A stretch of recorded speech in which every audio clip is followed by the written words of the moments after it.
This podcast thanks to OFX, the experts in global money transfer. Transfer funds 24/7 with no hidden fees. The smart money's on the smart move. Go to OFX.com. I want to go to something else that I spotted today. Now, this was unusual. I keep a little eye on the wholesale electricity markets around Australia. And so at 3:45 this afternoon, 3:45, so we're talking only, an hour and a half ago or so, I had a look at the markets. At that particular point in time, the wholesale electricity price in South Australia was, and get this, negative $1.96 per megawatt hour. In Tasmania, it was negative 86 cents per megawatt hour.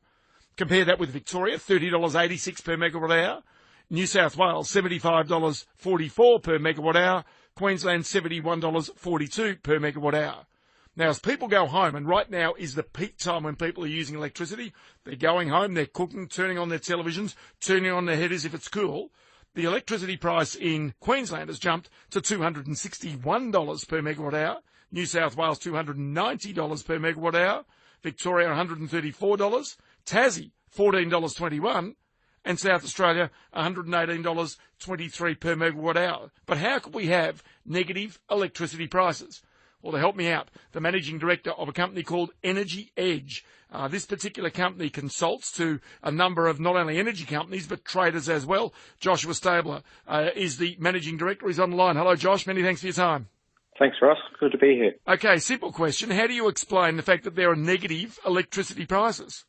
Well, one of the main aspects of the electricity industry is it's very difficult to store energy. So what that means is that you have large amounts of volatility in this wholesale spot market when either it's oversupplied or undersupplied. And at the moment, South Australia and Tasmania are both having very strong winds, which has resulted in very high energy output from all of their wind farms. So in other words, if you've got, I know this is the spot market, but there's also the contract market as well, where there are certain customers who are contracted to take electricity at certain prices. I presume that those would be at the set prices of those contracts. They wouldn't be affected by these spot prices necessarily. Not in the short term. So what you'd see is the average price of your market will end up being around about what the wholesale average prices are. So in the contract market. And these short-term differentials don't. They do drive through the market, but they're very sort of sporadic in their impact. And so is it also a case, if there are negative electricity prices in Tasmania or South Australia, that they would be trying to get their electricity across the interconnectors into Victoria as quickly as they possibly could to take advantage of higher prices in that state? Definitely, and that's where you're seeing the constraints there. So you're seeing the negative prices in one region, and say Queensland or something is at $200 at the moment. So that's showing the value of electricity in both of those markets. So a generator in Queensland would be getting paid a lot more for their electricity because of the energy is more scarce there.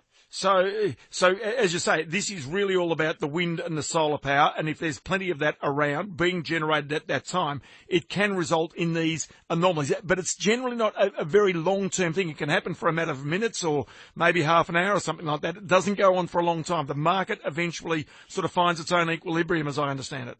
Definitely. I mean, the electricity market's 115,200 dispatch intervals every year, 270 units and 10 price bands, 300 million interactions every year. So it's a very complex, almost theoretical economic system, and that does drive these short-term outcomes. If they become long-term outcomes, then that will drive different behaviour. If electricity becomes very cheap in a certain state, you'd see more investment there. If it becomes expensive, then that investment will leave. I'll tell you what, really good. I'm going to get you back on to explain a bit more of that to us as well. Joshua Stabler, the Managing Director of Energy Edge. He advises energy companies and traders, but that was something I spotted. Never seen it before, negative electricity prices. Other people say it has happened previously, not only here but overseas, and that's the explanation for it. Many thanks, Josh. Not a problem, Ross.